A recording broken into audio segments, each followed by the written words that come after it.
Hello friends, कैसे हैं आप लोग।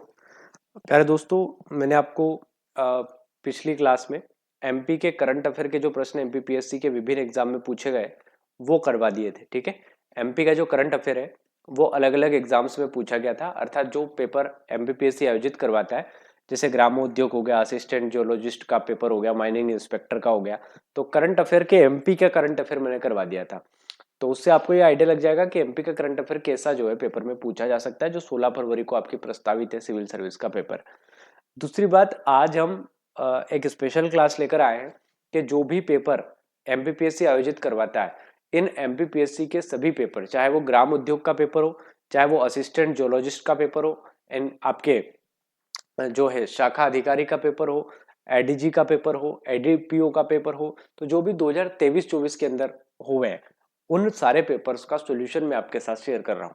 हम बिना देर करते हुए, मैं बिल्कुल नहीं चाहता हूं कि आपका टाइम वेस्ट हो, मैं इनके आंसर बताऊंगा और आगे बढ़ूंगा। प्रश्न आएगा आपके सामने, आंसर टिक किया हुआ है, आंसर पढ़ेंगे, आगे बढ़ेंगे। क्यों ऐसा कर रहे हैं हम लोग, समझ सकते हैं, इसको सॉल्यूशन कर सकते हैं अच्छे तरीके से, लेकिन दिक्कत ये है कि हमारे पास भी समय नहीं है और मुझे लगता है कि आप लोग भी बड़ा बेहतर तरीके से पढ़ रहे होंगे। तो हम लोगों को कुछ नहीं करना है, क्लास देखना है, आंसर देखना है, आगे बढ़ना है। इसका पीडीएफ लिंक टेलीग्राम पे होगा, टेलीग्राम पे जाके आप इसका पीडीएफ प्राप्त कर सकते हो। ठीक है, चलिए आगे बढ़ते हैं। क्लास कितनी बड़ी होती है इस पर डिपेंड करेगा कि नेक्स्ट सेशन हमारा इसका होगा या नहीं होगा, क्योंकि बहुत प्रश्न है, 424 पेज का पीडीएफ है ये। ठीक है, तो देखिए पहला प्रश्न, ये पेपर कौन सा है, ग्रामो उद्योग का है, हैंडलूम के लिए जो डायरेक्टर का पेपर हुआ है उसमें एक पेपर तो इनके सब्जेक्ट का होता है, दूसरा पेपर ये जो है जीएस का होता है। हर विभाग में यही है, वेटनरी का पेपर होगा तो एक वेटनरी वालों का होगा, अगला 50 प्रश्न जो होते हैं वो जीएस के होते हैं, तो वो हम सोल्व कर रहे हैं। ठीक है, चलिए सब्जेक्ट का नहीं करेंगे सोल्व, आगे बढ़ते हैं। पहला प्रश्न देखिए, पहला प्रश्न, बाइनरी संख्या जो होता है, बाइनरी नंबर जो होता है 10111 दशमलव के समतुल्य क्या होता है, तो जो बाइनरी नंबर होता है उसका दशमलव के समतुल्य में अगर आप जाओगे तो ये 23 होगा। ठीक है, इसका उत्तर क्या होगा, 23 होगा। निम्नलिखित में से कौन सी कंप्यूटर की बाइनरी डेटा की सबसे छोटी इकाई है, तो ये यूनिट 9 से जुड़ रहा है प्रश्न। निम्नलिखित में से कौन सी बाइनरी डेटा की सबसे छोटी इकाई है, तो बीट सबसे छोटी होती है। क्या होती है, बीट सबसे छोटी होती है। एआई आर्टिफिशियल इंटेलिजेंस जो होता है उसका पूर्ण रूप क्या है, तो आप सबको पता है आर्टिफिशियल इंटेलिजेंस आजकल सब जगह उपयोग आ रहा है, तो एआई चैटबॉट वगैरह भी आ रहे हैं, तो आर्टिफिशियल इंटेलिजेंस इसका फुल फॉर्म है। बड़ा आसान सा प्रश्न था, सारे यूनिट 9 के प्रश्न में बोलता जाऊंगा कौन सा किस यूनिट से जुड़ा हुआ है। डेटा सूचना की सुरक्षा सुनिश्चित करने के लिए हम डेटा को क्या करते हैं, तो हम इंस्क्रिप्ट करते हैं। डेटा जो इंक्रिप्ट होता है वो उसकी जो प्राइवेसी होती है वो उससे नहीं टूटती है, तो इंक्रिप्ट करते हैं, और ये भी यूनिट 9 का प्रश्न है। कंप्यूटर वायरस क्या है, तो ये एक कंप्यूटर वायरस जो होता है ये मानव निर्मित होता है। यहाँ पे कंफ्यूजन है, मशीन निर्मित भी होता है बहुत सारा, और बहुत सारा मानव निर्मित भी होता है, क्योंकि लोग बना के भी वायरस जो है डाल देते हैं। मध्य प्रदेश के राज्यपाल किसी व्यक्ति को दंड देने की जो क्षमता होती है, मतलब क्षमा करने की क्षमता जो होती है, जैसे राष्ट्रपति को आर्टिकल 72 के अंतर्गत फांसी की सजा को माफ करने का अधिकार होता है। ठीक है, और अन्य सजाओं को भी वो कम कर सकता है। तो राज्यपाल को भी होता है सेम राइट, लेकिन उसको फांसी की सजा को माफ करने का अधिकार नहीं होता है। इसलिए आर्टिकल 161 जो है राज्यपाल के बारे में पावर देता है कि वो स्टेट के अंदर किसी भी व्यक्ति की सजा को जो है कम कर सकता है। वर्ष 2021 में मध्य प्रदेश का स्थानीय भारतीय राज्यों में क्षेत्रफल के आधार पर क्या स्थिति है, देखिए ध्यान से सुनिए। 2021 कह रहा है, 2021 के अनुसार आपको बताना है, तो 2021 के अनुसार अगर मध्य प्रदेश की बात की जाए तो ऑप्शन नंबर डी इसका राइट होगा, दूसरा और पांचवा। दूसरा मतलब जनसंख्या में हम दूसरे स्थान पर है, और मतलब क्षेत्रफल में हम दूसरे स्थान पर है, और जनसंख्या में पांचवें स्थान पर है ना, क्योंकि पहले क्या पूछा, देखो पहले क्या पूछा है, पहले जनसंख्या के आधार पर पूछा है, और मतलब पहले क्षेत्रफल के आधार पर पूछा है, फिर जनसंख्या के, तो दूसरा और पांचवा। 2021 में मध्य प्रदेश में आलू उत्पादन में भारत में कौन सा स्थान था, तो आलू उत्पादन में 2021-22 की अगर बात की जाए तो पांचवा स्थान मध्य प्रदेश का रहा है।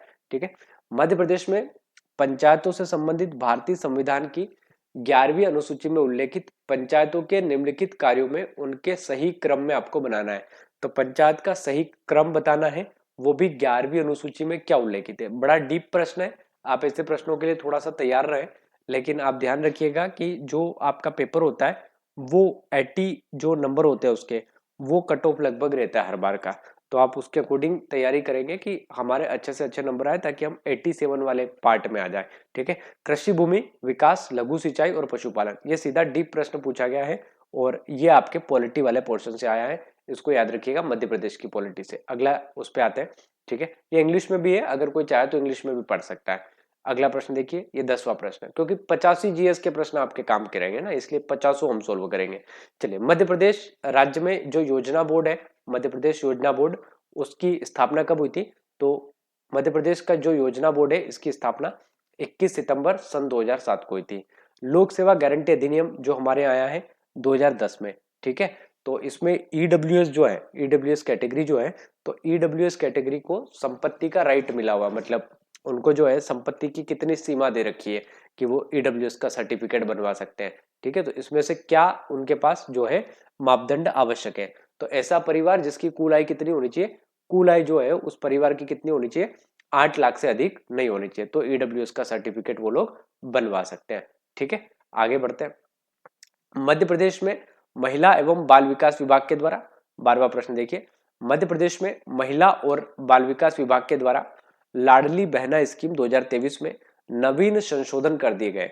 योजना के अनुसार इनमें से अब कौन जो है पात्र नहीं होगा? तो वे महिलाएं पात्र नहीं होगी जिनके जो घर वाले जो है, पति जो है वो इनकम टैक्स का दाता है, यानी कि इनकम टैक्स दे रहा है, ठीक है। चलिए अगले प्रश्न की बात करते हैं। मध्य प्रदेश लोक सेवा गारंटी अधिनियम, ठीक है, मध्य प्रदेश लोक सेवा गारंटी अधिनियम जो है 2010 वाला, इसके अंतर्गत स्वास्थ्य प्रमाण पत्र, मेडिकल फिटनेस सर्टिफिकेट जारी करने के लिए निम्नलिखित में से कौन प्राधिकृत होता है? यानी कि किसी को भी अगर मेडिकल सर्टिफिकेट बनवाना हो तो इनमें से कौन जो है योग्य होता है? शासकीय चिकित्सा संस्थान, प्राथमिक स्वास्थ्य केंद्र, सामुदायिक स्वास्थ्य केंद्र, या सिविल अस्पताल, या फिर जिला अस्पताल। तो ध्यान रखिए 1, 2, 3 और 4। अब देखना ही है कि चारों इंपॉर्टेंट है, यानी कि चारों मेडिकल सर्टिफिकेट तो बना सकते हैं, लेकिन किस लिए मेडिकल सर्टिफिकेट मांगा जाता है उसमें अलग से मेंशन होता है कि भैया आपको जिला लेवल का ही बनवाना है, आपको तहसील लेवल का ही बनवाना है। मेडिकल सर्टिफिकेट तो कोई भी डॉक्टर बनवा सकता है, इसलिए इसके चारों ऑप्शन सही है। और ये जो मैं आंसर बता रहा हूँ ये एमपीपीएससी की आंसर की के अकॉर्डिंग है, ठीक है। रायसेन किले के अंदर जो दीवार है, निम्नलिखित में से कौन सा महल 4 प्रमुख में शामिल नहीं है? यानी कि रायसेन का जो महल है उसके अंदर 4 किले होंगे, तो उनमें से कौन सा इनमें से किला नहीं है? तो मोती महल नहीं है, ठीक है। बादल महल मिल जाएगा, रोहिणी महल भी रायसेन में मिल जाएगा, इत्रदार महल भी आपको रायसेन के अंदर मिल जाएगा। 15वें प्रश्न की बात करते हैं। वर्ष 2024 के लिए राष्ट्रपति ने साहित्य और शिक्षा के क्षेत्र में पद्मश्री सम्मान से किसे सम्मानित किया है? तो ये किया है भगवती लाल राजपुरोहित को, ठीक है। तो 2024 में राष्ट्रपति ने साहित्य के क्षेत्र में पद्मश्री अवार्ड दिया भगवती लाल राजपुरोहित। ये करंट अफेयर भी मैंने करवा दिया था ना, तो करंट अफेयर की क्लास आप देख लीजिएगा, एमपी वाला मैंने करवा दिया पोर्शन। आगे बढ़ते हैं। बुक लिस्ट का वीडियो भी आई बटन में मैं दे दूंगा आपको, और डिस्क्रिप्शन में टेलीग्राम का लिंक है, वहां से जाके आप पीडीएफ ले लीजिएगा। चंदेल शासक विद्याधर ने किस मुस्लिम आक्रमणकारी का प्रतिरोध किया था? ये सिविल सर्विस पिछले साल में भी आया था।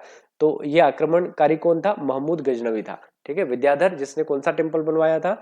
कंदरिया महादेव टेम्पल, है ना, खजुराहो वाला। खजुराहो 1986 के अंदर विश्व विरासत बनता है। ओलिकर राजवंश किस स्थान से संबंधित है? तो ये दशपुर अभिलेख, जिसमें रेशम बुनकर के श्रेणी की जानकारी मिली है। यहाँ से एक सूर्य मंदिर का भी उल्लेख मिला है ना। ओलिकर वंश का संबंध दशपुर से, दशपुर मंदसौर को कहा जाता है। स्वतंत्रता सेनानी ठाकुर निरंजन सिंह किस संबंधित? देखिए एमपी के प्रश्न नहीं छोड़ना है, एमपी का लोकल जो क्वेश्चन होता है वो बहुत कम लोगों को पता होता है, तो एमपी के बच्चों को पता होना चाहिए, है ना। ये तो इंपॉर्टेंट बात है। जैसे कोई राजस्थान से पेपर देगा, बहुत सारे बच्चे आएंगे बाहरी राज्य के, तो आप लोगों को ये चीजें पता होनी चाहिए, है ना।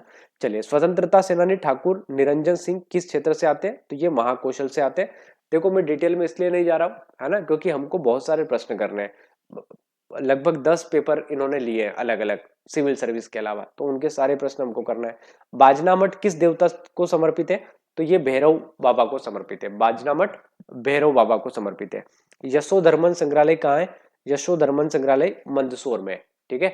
यशोधर्मन संग्रहालय कहाँ पर है? मंदसौर के अंदर है। केंद्रीय पर्यावरण एवं वन मंत्रालय द्वारा जारी टाइगर रिजर्व रिपोर्ट जो है उसमें नवीनतम प्रतिवेदन आया है 2023 का। इसके अनुसार देश में टाइगर रिजर्व में मध्य प्रदेश का टाइगर रिजर्व में कौन सा स्थान है?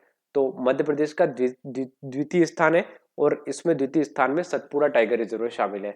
चलिए, 7 मार्च 2024 को फूलबाग एक्सप्रिंक्शंस जोन परियोजना का उद्घाटन किस योजना के तहत किया गया है? यह किया गया है स्वदेश दर्शन योजना के अंतर्गत। फूलबाग कहां पर है मध्य प्रदेश में? बताओ फटाफट। 2023 में खेल और खेलों में उत्कृष्ट प्रदर्शन के लिए अर्जुन अवार्ड दिया गया। ये हमने करंट अफेयर में करवा दिया है, लेकिन आप फिर से करेंगे क्योंकि करंट अफेयर में अभी हाल ही में भी अवार्ड मिल चुके हैं ना, मेजर ध्यानचंद वगैरह, और अर्जुन अवार्ड भी मिल चुका है मध्य प्रदेश के खिलाड़ियों को, तो याद करके जाना मध्य प्रदेश वालों को। ये पिछले साल का है। तीरंदाजी शूटिंग में ऐश्वर्य प्रताप सिंह को मिला था, ये खरगोन से आते हैं। अभिनव बिंद्रा, जिन्हें बीजिंग ओलंपिक 2008 में भारत के लिए पहला स्वर्ण पदक जीता था, बीजिंग में, है ना, बीजिंग में जीता था इन्होंने, अभिनव बिंद्रा जी ने। किस वर्ष इन्हें खेल रत्न मेजर ध्यानचंद खेल रत्न अवार्ड, जिसका नाम पहले राजीव गांधी खेल रत्न अवार्ड था, सन 2001 में अभिनव बिंद्रा को ये दिया गया था।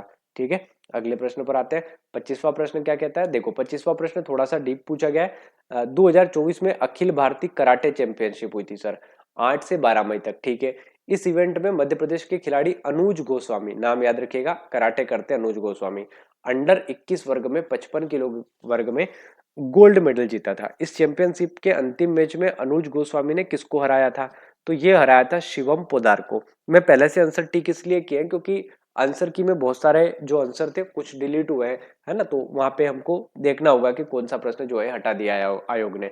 चलिए अगला प्रश्न देखिए, इसमें आपको इधर लोक नाट्य दे रखे हैं और इधर आपके क्षेत्र दे रखे, तो बताना। तो देखो मालवा में आपको पता ही है क्या होता है, मालवा में क्या होता है, मार्च होता है, तो सी का 4 आ जाएगा। ठीक है, देखिए सी का 4 का है, यहाँ पर है, और एक नीचे वाले में भी है।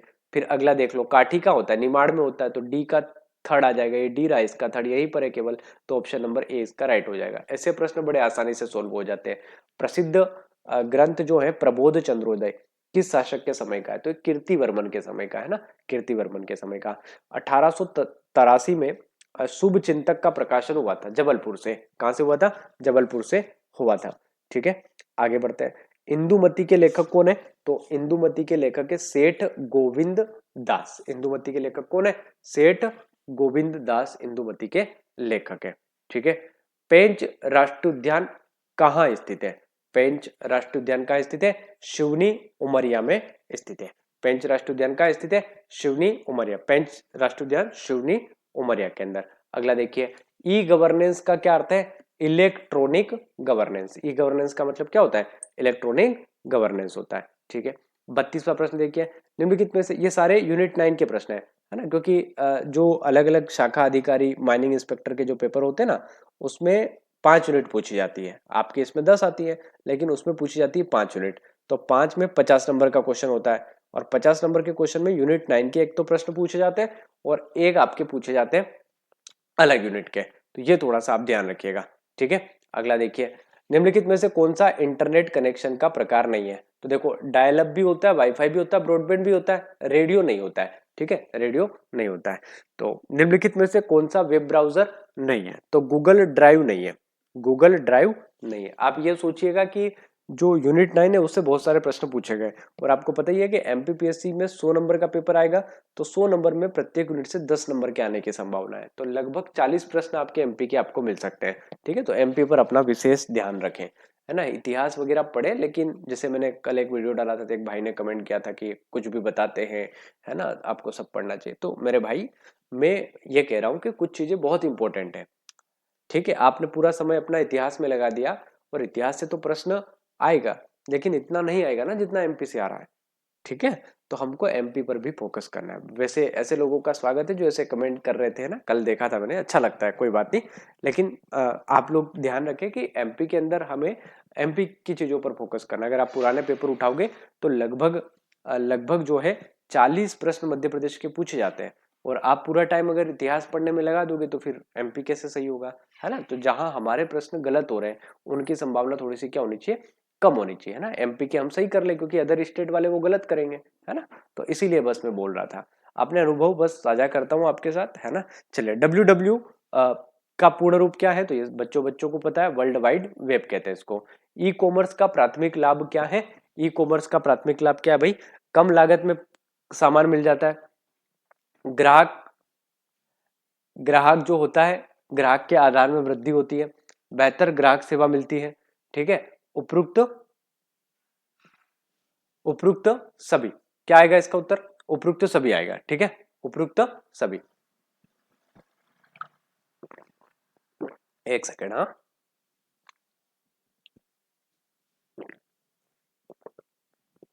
चलिए मध्य प्रदेश का सबसे बड़ा कोयला क्षेत्र कौन सा है? सुहागपुर कोयला क्षेत्र।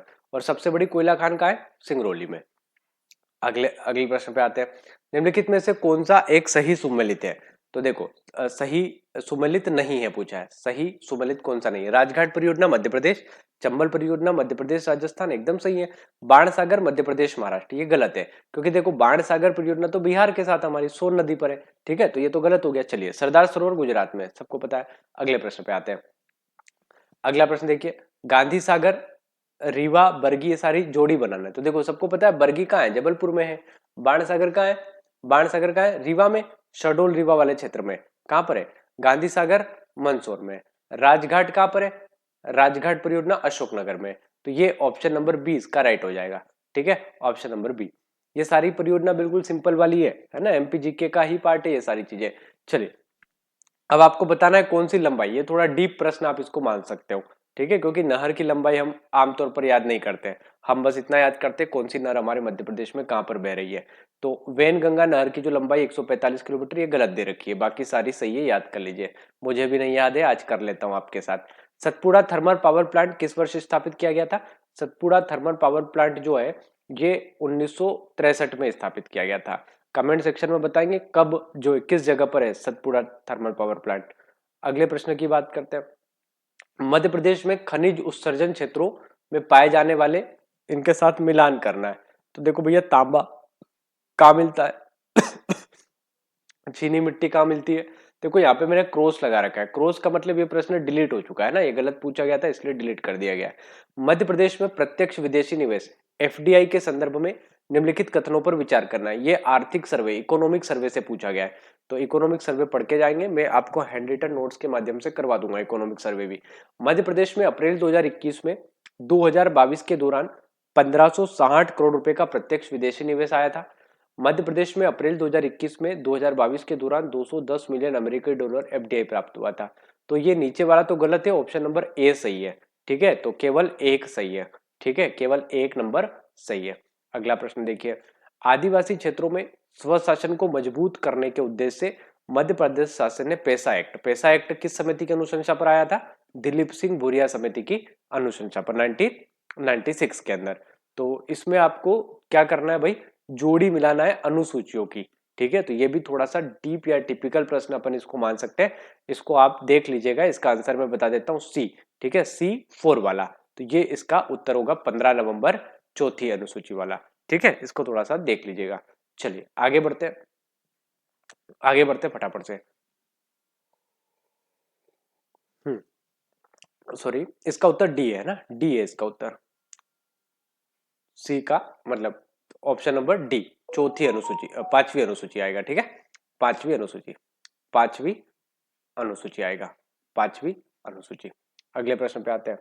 2011 की जनगणना के संदर्भ में निम्नलिखित में से कौन सा सुमेलित नहीं है? कौन सा सुमेलित नहीं है भाई? मध्य प्रदेश की जनसंख्या 7,26,26,809 है। मध्य प्रदेश की जनसंख्या 10 की वृद्धि दर 20% है।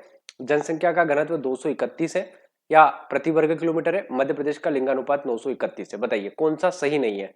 तो सही कौन सा नहीं है? सी वाला नहीं है, ठीक है, मध्य प्रदेश का जनघनत्व 231 वाला। मध्य प्रदेश के मुख्यमंत्री किसान कल्याण योजना की राशि किसानों के खातों में कब जाना शुरू की गई? तो ये तो योजना से प्रश्न पूछा गया है, 25 सितंबर 2020। अगला प्रश्न देखिए, अगला प्रश्न क्या कह रहा है? किस पठार में दो प्रवाह प्रणालियां हैं जिनमें से एक अरब सागर में तथा दूसरी बंगाल की खाड़ी में गिरती है? आप सबको पता है किस में है भाई? मालवा के पठार में, ठीक है, मालवा के पठार में एक अरब सागर में जाती है, दूसरी कहाँ जाती है? अब बंगाल की खाड़ी में जाती है मुख्य रूप से। जैसे कि नर्मदा कहाँ बह रही है? तो नर्मदा जब जाती है तो नर्मदा बहती है आपके अरब सागर में। चंबल किधर जाती है? अब चंबल की एक पूरी प्रणाली कहाँ जाती है? ये जाती है बंगाल की खाड़ी में, वाया कहाँ से? यमुना होकर। चलिए आगे बढ़ते हैं। यहाँ पे क्या दे रखा है भाई? यहाँ पे ये एक जोड़ी दे रखी है, इस जोड़ी के अंदर आपको बताना है कि कौन सी जो है कितना लंबा है, ठीक है, नदी की लंबाई पूछी गई है ना। तो सबको पता है नर्मदा की दे रखी है 1310 है ना, कहीं पर 1312 है, कहीं पर 1310 है। केन की जमा लो, तापी चंबल की 965 पर सही होगी आपको। ये मध्य प्रदेश में पूछ रहा है, ठीक है, तो इसका उत्तर है ऑप्शन नंबर डी, है ना। तो डी के अनुसार ए की क्या आ जाएगी भाई? थर्ड आ जाएगी, 1050 आ जाएगी, ठीक है। तापी की क्या आ जाएगी? 4 आ जाएगी, 730 आ जाएगी। और जो केन है, केन की क्या आ जाएगी, केन की आ जाएगी सबसे कम, ठीक है, 427 आ जाएगी। और नर्मदा की आपको पता ही है, ठीक है। चलिए आगे बढ़ते हैं। जी टिवारथा के अनुसार मध्य प्रदेश का अधिकतम क्षेत्र कौन से जलवायु प्रकार में आता है? तो उष्णकटिबंधीय, आर्द्र और शुष्क सवाना में आता है ना। चलिए बहुत सारे प्रश्न हमको करना है, इसलिए थोड़ा सा हम जल्दबाजी में हैं, क्योंकि मैं चाहता हूं कि आपको आंसर भी अगर पता होंगे और ऐसा ही प्रश्न अगर पूछ लिया तो आप कर लोगे, है ना। तो डिटेल में जाने की आवश्यकता नहीं, अगर आप चाहो तो आप इसको डिटेल में और देख सकते हो। मध्य प्रदेश को दक्षिण पश्चिम मानसून से कितने प्रतिशत वर्षा होती है? तो लगभग 80-90% होती है। दक्षिण पश्चिम मतलब जो हमारा मेन मानसून है, जो इधर से एंट्री मारता है अरब सागर से, है ना, इसको दक्षिण पश्चिम कहते हैं। तो इधर से लगभग 80-90% वर्षा होती है। मध्य प्रदेश में दोनों शाखाओं से वर्षा होती है। और मैं क्लासेस, कुछ बच्चे कह रहे थे सर लाइव आइए, लाइव पढ़ाइए, तो रिकॉर्डेड में इसलिए डालता हूं ताकि आप स्पीड को कम या ज्यादा करके देख पाए, ठीक है। आपकी सुविधा अनुसार आप चीजों को मैनेज कर पाए, है ना। लाइव में कम ज्यादा नहीं होती है, समय बड़ा कीमती है, इसीलिए हम ऐसा कर रहे हैं। निम्नलिखित में से कौन सा सही सुमेलित नहीं है? तो मैग्नीज बालाघाट में मिलता है, तांबा मलाजखंड में, बॉक्साइट मंडला में। तो अभ्रक जो है भोपाल, ये तो बिल्कुल गलत है, बच्चों वाला प्रश्न है, ठीक है। तो ये तो हो गए 50 प्रश्न आपके यहाँ पे एक पेपर के। मैं आपको सेकंड पेपर पे लेके चलता हूँ। सेकंड पेपर जो है आपका, वो भी इसमें अपन देख लेते हैं, ठीक है। चलिए एक सेकंड में इसको, पेन को पहले ऑफ करूंगा, तब ये सेकंड पेपर उस पे जाएगा। नहीं जा रहा है ना, क्योंकि आगे जो है इसका सब्जेक्ट वाला पेपर आ गया है, ठीक है, इसलिए अपन इसको थोड़ा सा लेके चलते हैं। ये आ गया 41 पे, है ना। देखो मैंने सारा लिख रखा है कौन से पेज पे कौन सा पेपर है ना, इसीलिए मैंने फटाक से इसको खोल लिया, नहीं तो ऊपर हमने बहुत कुछ छोड़ दिया है। चलिए ये अगला पेपर है। अगला पेपर ये किस पेपर का है भाई? ये फॉरेस्ट का है, ठीक है, सॉरी असिस्टेंट जियोलॉजिस्ट का जो पेपर हुआ था ये वो है ना। फटाफट से देख लीजिए आंसर। देखिए ये यूनिट नंबर कई से आया बताओ फटाफट? यूनिट नंबर 9 से आया है ना, बिजनेस वाला, C2C B2C। अगर आपने अगर सिलेबस कवर कर लिया होगा तो आपको ये पता होगा। अगर नहीं पता C2C क्या होता है तो फिर तैयारी हमें छोड़ देना चाहिए, है ना, क्योंकि 16 तारीख को तो पेपर है, हमको यही नहीं पता हमारे सिलेबस में C2C B2C कहाँ लिखा हुआ है। चलिए निम्नलिखित में से कौन सा C2C कॉमर्स है? तो ए और बी दोनों, ईबे और पेपाल, ये दोनों ही C2C आते हैं। C2C मतलब बताओ फटाफट। भारत में ई गवर्नेंस की शुरुआत किस दौरान हुई थी? तो 1970 में हुई थी ई गवर्नेंस की शुरुआत, है ना। ये सिलेबस यूनिट 9 के सारे। खजुराहो, देखो ये जो जीएस का फर्स्ट पेपर होता है ना इनका, किसी भी सब्जेक्ट वालों का, तो इसमें आपकी शुरुआत एक तो एमपी की 3 यूनिट है, प्लस एक वो यूनिट नंबर 9 है, और 10 यूनिट नंबर 10 जो है वो है, इसीलिए कंप्यूटर के प्रश्न आपको ज्यादा दिखते हैं। खजुराहो स्मारक समूह चंदेल वंश के दौरान किस काल में निर्मित हुआ था? तो चंदेल वंश ने बनाया था भाई 950 से 1050 एडी के आसपास, है ना। बहुत सारे टेम्पल बनाए थे, 84 से ज्यादा। ये बड़ा आसान सा प्रश्न पूछा गया है कि मध्य प्रदेश के मुख्यमंत्री हैं शिवराज सिंह जी चौहान, मतलब थे पूर्व मुख्यमंत्री। तो ये 18वीं लोकसभा में किस मंत्रालय की जिम्मेदारी मिली है? तो इनको 18वीं लोकसभा में जो जिम्मेदारी मिली है वो मिली है किसान कल्याण मंत्रालय की, कृषि मंत्री बने। चलिए अगला देखिए। नवंबर 2022 में मध्य प्रदेश के किस जिले में राज्य स्तरीय जनजातीय गौरव दिवस मनाया गया था? तो राष्ट्रपति महोदय आई थी, शहडोल में मनाया गया था। और जनजातीय गौरव दिवस 15 नवंबर के दिन मनाया जाता है। कुटीर दीप्त कार्यक्रम निम्नलिखित में से किससे संबंधित है? तो ये सौर फोटोवोल्टिक से संबंधित है। किससे संबंधित है? सौर फोटोवोल्टिक से संबंधित है, ठीक है। मध्य प्रदेश में सौर ऊर्जा क्षमता के संदर्भ में देश में 2022-23 के अनुसार कौन सा स्थान रखता है? तो ये रखता है चौथा स्थान, है ना। तो ये सारे नए डेटा भी पढ़ के जाएंगे आप सौर ऊर्जा के संदर्भ में, तो चौथा स्थान रखता है। रमुआ सिंचाई परियोजना, ये थोड़ा सा टिपिकल प्रश्न है क्योंकि छोटी छोटी सिंचाई परियोजना नहीं पूछी जाती है। खैर आप इसको याद रखें। रमुआ सिंचाई परियोजना ग्वालियर से संबंधित है ना, ये ग्वालियर लिखा है इंक पर, थोड़ा सा इधर में लिख देता हूँ ग्वालियर, ठीक है। इसका जो उत्तर है वो क्या होगा? ग्वालियर होगा। अगला प्रश्न देखिए। इंग्लिश में भी ना साथ में पीडीएफ जब आपको मिले तो ध्यान रखिएगा। एक सेकंड, पीडीएफ क्या होगा भाई? चलिए अगला प्रश्न देखिए। सक्रिय उपयोगकर्ता जो होता है उसमें सबसे बड़ी सोशल नेटवर्किंग कंपनी कौन सी है? मतलब उपयोगकर्ता ज्यादा लोग किस में है, मतलब किसके लोग ज्यादा उपयोग करते हैं भाई? इंस्टाग्राम, टेलीग्राम के व्हाट्सएप, क्या चलाते हैं सबसे ज्यादा लोग? फेसबुक चलाते हैं ना, तो फेसबुक इसका सही उत्तर है। बिहार की विधायक एवं निशानेबाज खिलाड़ी का नाम बताइए जो भारत का प्रतिनिधित्व पेरिस ओलंपिक 2024 में करेगी? तो श्रेयसी सिंह है, विधायक भी है ना, पता होगा आप लोगों को। तो मध्य प्रदेश का बजट 2001 की तुलना में वर्ष 2023 में कितना गुना बढ़ा है? तो लगभग 15 गुना। कितना गुना बढ़ा है? लगभग 15 गुना। सबसे कम उम्र में 3 अलग अलग सतहों पर, देखो एक किताब में 10 गुना लिखा है, एक में 15 गुना लिखा है ना, और आयोग ने इसका उत्तर 15 गुना माना है, इसलिए आप 15 गुना याद रखेंगे। सबसे कम उम्र के 3 अलग अलग सतहों पर ग्रैंड स्लैम जीतने वाला तथा 2024 में फ्रेंच ओपन का खिताब जीतने वाला खिलाड़ी कौन है? ठीक है, कौन है भाई ये खिलाड़ी? तो ये है कार्लोस अल्क्रोज। ठीक है, इनको याद रख लीजिएगा। अगला प्रश्न देखिए, कोदो कुटकी क्या होती है भाई? सब्जी होती है, फल होता है, अनाज होता है या जड़ी बूटी होती है? कोदो कुटकी बालाघाट मंडला है ना। ये आप वो याद करके जाएंगे, 1 डिस्ट्रिक्ट 1 प्रोडक्ट। एक दो प्रश्न मिलेंगे, जोड़ी बनाने को पूछ सकता है आपसे। तो ये अनाज आता है, ठीक है, इसमें कोदो कुटकी अनाज होता है मुख्य रूप से। 1857 की क्रांति के समय सेना नायक रामबोल व वंदन चाचा ने किस स्थान पर क्रांति का नेतृत्व किया था? तो भैया वंदन चाचा ने विजय राघवगढ़ में किया था। कहां पे किया था? विजय राघवगढ़। मध्य प्रदेश के राष्ट्रपति शासन लागू करने वाली प्रथम राज्यपाल जो है कौन है? राष्ट्रपति शासन लागू करने वाले प्रथम राज्यपाल तो सत्यनारायण सिंह। कौन है? सत्यनारायण सिंह। जब पहली बार मध्य प्रदेश में राष्ट्रपति शासन लागू किया था तो सत्यनारायण सिंह जी थे। अगला प्रश्न देखिए, 16वां प्रश्न है, यूनिट नंबर 9 से है यह प्रश्न। ये बड़ा टिपिकल प्रश्न है भाई, है ना, तो इसको देख लीजिएगा आप। 16वां इसका आंसर मैंने दे दिया है ना, क्योंकि हम देर ज्यादा नहीं करेंगे, क्योंकि हमको सारी चीजें वैसे भी देखना ही है। तो ऑप्शन नंबर सी है इसका। इधर वेबसाइट दे रखी है और इधर पूछा है कि भाई कौन सा एग्रीकल्चर से संबंधित है, कौन सा लॉजिस्टिक्स से संबंधित है, कौन सा रिटेलर है ना। तो चलिए, PM street vendor Atmanirbhar Nidhi योजना किस मंत्रालय के अंतर्गत आती है? तो ये आती है आवास एवं शहरी ग्रामीण विकास मंत्रालय। 17 हुए। 18वां प्रश्न देखिए, मेघनगर और जग्गाखेड़ी किस विकास केंद्र के अंतर्गत आते हैं? देखिए जिले नहीं पूछे, जिले पूछते तो उत्तर अलग हो जाता। ये आपके पूछे औद्योगिक क्षेत्र, है ना, तो इंदौर औद्योगिक क्षेत्र के अंतर्गत आता है मेघनगर। वैसे मेघनगर झाबुआ जिले का भाग है, ठीक है। तो और जग्गाखेड़ी ये खरगोन वाले इलाके में आता है ना, जग्गाखेड़ी खरगोन या उज्जैन। तो इसका उत्तर जो होगा वो ऑप्शन नंबर बी होगा। तो यहाँ डिस्ट्रिक्ट नहीं पूछा गया है ना। चलिए अगला प्रश्न देखिए, मध्य प्रांत में जंगल सत्याग्रह का शुभारंभ किस नेता के द्वारा किया गया था? तो एम एस राणे के द्वारा किया गया था। किसके द्वारा? M S Rane. ये सारे आंसर की के अकॉर्डिंग है ना, मैंने पहले देखकर इसको मैच कर लिया ताकि कोई भी गलती न हो, और आप इसको ऐसा कैसा याद कर ले एक बार पीडीएफ को पढ़ के। मध्य प्रदेश में स्थित गोविंदगढ़ किले का निर्माण किस शासन ने करवाया था? तो रघुराज सिंह ने करवाया था। किसने करवाया था? गोविंदगढ़ किला अपने किस लिए प्रसिद्ध है? गोविंदगढ़ का किला। फटाफट से बताओ। अगला प्रश्न, नए अनाज के प्रथम प्रयोग का त्योहार क्या कहलाता है? नवई कहलाता है। नया अनाज जब आता है तो जो जनजाति लोग होते हैं, आदिवासी लोग होते हैं, वो अपने परिवार वालों को खाना वाना खिलाते हैं, है ना, और अपनी फसल को काट के लाते हैं। चलिए प्रश्न बताइए, उत्खनन केंद्र दे रखा है, सामने दे रखे उनके उत्खनन करता, तो कौन सा गलत है? महेश्वर की खोज की थी भैया एच डी सांकलिया ने, उन्होंने उत्खनन किया था यहाँ पे, एकदम राइट है।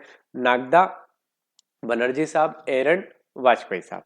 डी गलत है, नवदा टोली एमडी खरे, ये गलत दे रखा है। ठीक है, तो ऑप्शन नंबर सी गलत दे रखा है, गलत पूछा है मतलब। ठीक है, चलो आगे बढ़ते हैं। की लोगर्स क्या होते हैं? की लोगर्स हार्डवेयर होते हैं क्या सॉफ्टवेयर होते हैं? की लोगर्स क्या होते हैं? सॉफ्टवेयर भी होते हैं, हार्डवेयर। की लोगर्स मतलब, की लोगर्स का मतलब क्या होता है? सबको पता है ना। चलिए, तो ये हार्डवेयर भी होते हैं और सॉफ्टवेयर भी होते हैं। भारतीय वन सर्वेक्षण 2021 के अनुसार मध्य प्रदेश की अधिसूचित वन क्षेत्र आवरण कितना है? तो इस बार आप 2024 की जो रिपोर्ट आ गई वो पढ़ के जाएंगे। ठीक है, तो इसके अनुसार तो 94 लाख के आसपास है। ठीक है, 94,000 के आसपास, 94,069 वर्ग किलोमीटर। ठीक है, दोनों, तो वन आवरण भी और वृक्ष आवरण भी दोनों पूछे थे। जून 2024 में रूस के राष्ट्रपति पुतिन और उत्तर कोरिया के किम जोंग, करंट अफेयर किस स्तर का पूछा जाएगा यहाँ से आपको पता चल रहा है, के बीच किस विषय को लेकर समझौता हुआ था? तो सैन्य समझौता हुआ है भाई, है ना, पुतिन और उत्तर कोरिया के किम जोंग के बीच सैन्य समझौता हुआ है। आगे बढ़ते हैं। 2011 की जनगणना के अनुसार कृषि में कार्यरत मजदूर मध्य प्रदेश के किस जिले में सर्वाधिक है? तो कृषि में कार्यरत मजदूर रीवा में सर्वाधिक है ना। ये पेन की वजह से रीवा नहीं दिख रहा है, ये रीवा लिखा है भाई। रीवा में क्या है? सर्वाधिक मजदूर है। ठीक है, कृषि में कार्य करने वाले। अगला देखिए, केंद्र और राज्य सरकार को ई गवर्नेंस में कौन मदद करता है? एनआईसी करता है। एनआईसी ये बहुत बार पूछा गया, पिछली बार भी पूछा गया था उसके पहले जब पेपर हुआ था, है ना। तो एनआईसी करता है। देखो, जो एमपीपीएससी से जुड़े हुए लोग नहीं है, यानी कि ज्यादा एमपीपीएससी से वाकिफ नहीं है, उनको मैं बता दूं कि एमपीपीएससी बहुत सारे पेपर लेता है। एमपीपीएससी एक कमीशन है और वो पूरे साल में बहुत सारी अलग अलग भर्तियां करवाता है। तो सिविल सर्विस तो होती है उसके अंदर, लेकिन दूसरी भर्तियां भी होती हैं, जैसे भौमिकी विद होता है या फिजिक्स का कोई पद होता है, असिस्टेंट प्रोफेसर के पद होते हैं। तो इसमें भी वो इसी टाइप का कुछ जीके पूछता है एक पेपर में। एक पेपर उनका सब्जेक्ट वाइज होता है और एक में 50 नंबर के ऐसे ही प्रश्न पूछता है जो एमपीपीएससी पूछता है आपके। इसीलिए हम वो पहला पेपर सोल्व कर रहे हैं, है ना, क्योंकि बहुत सारे लोगों को ये बात पता नहीं सर काई का सोल्व करवा रहे हो। तो मध्य प्रदेश राज्य उत्कृष्ट शूटिंग अकादमी किस शहर में? तो ये भोपाल में भाई। राज्य शूटिंग अकादमी कहाँ पर है? भोपाल में। ठीक है, ये है भोपाल, है ना, क्योंकि पेन इतना गाढ़ा चल रहा है कि इससे आंसर पता नहीं चलेगा, है ना। भोपाल में। इसको थोड़ा सा थिकनेस अपन कम कर लेते हैं। चलिए, ठीक है, आगे बढ़ते हैं। भोपाल हो गया, भोपाल लगा लिया ना, हाँ यहाँ पे भोपाल आएगा। अगला प्रश्न देखो जरा। चलिए, अगला प्रश्न जलवायु से संबंधित है। कह रहा है कि मानसूनी वर्षा मिट्टी के अपसरण का मुख्य कारण है, यानी कि जो वर्षा होती है उससे मिट्टी अलग थलग हो जाती है। ग्रीष्म ऋतु में मृदा की ऊपरी परत शुष्क होकर ढीली हो जाती है, जिससे वर्षा जल की तेज बौछार उसे बहा ले जाती है। क्या इसमें से सही है? बताइए सर। ए और बी दोनों सही है। देखो, पानी आएगा, बारिश होगी तो मिट्टी अलग हो जाएगी। गर्मियों के दिनों में मृदा क्या होती है? ऊपरी परत शुष्क हो जाती है, सूखी जाती है, और वर्षा जल की तेज बौछार उसे क्या करती है? बहा देती है। सीधी सी बात है। देजला देवड़ा परियोजना कुंडा रिवर पर है ना, खरगोन वाला इलाका। ठीक है, देजला देवड़ा परियोजना, ये परियोजना सारी याद कर लेना। कौन सा रोबोट मनुष्य के हाव भाव और चेहरे की अभिव्यक्ति को अनुकरण करता है? तो ये सोफिया करती है। कौन करती है? सोफिया दीदी करती है। चलो आगे बढ़ते हैं। मध्य प्रदेश में कौन सा मुख्यमंत्री लोकसभा का सदस्य नहीं, मतलब कौन सांसद नहीं रहा है भाई, केवल और केवल विधायक है, और भैया जो है सीएम बन गया। कौन बन गया? सबको पता है ना। देखो, शिवराज सिंह जी चौहान लोकसभा के सांसद रहे भाई, विदिशा से 5 बार सांसद। उमा भारती दीदी रही है ना सांसद। दिग्विजय सिंह जी काफी टाइम तक सांसद, अभी भी राज्यसभा के सांसद है। मोहन यादव जी जो अभी मुख्यमंत्री हैं करंट में हमारे, ये उज्जैन उत्तर दक्षिण दोनों से विधायक रह चुके हैं और अभी भी विधायक हैं उज्जैन से। ठीक है, तो ये सीधे भाई मुख्यमंत्री बने, सांसद बनने का मौका नहीं मिला, डायरेक्ट मुख्यमंत्री, है ना। तो किस्मत जीवन में ऐसी होनी चाहिए। कैसी? मुख्यमंत्री जी जैसी। मुख्यमंत्री तीर्थ दर्शन योजना का शुभारंभ किस वर्ष हुआ था?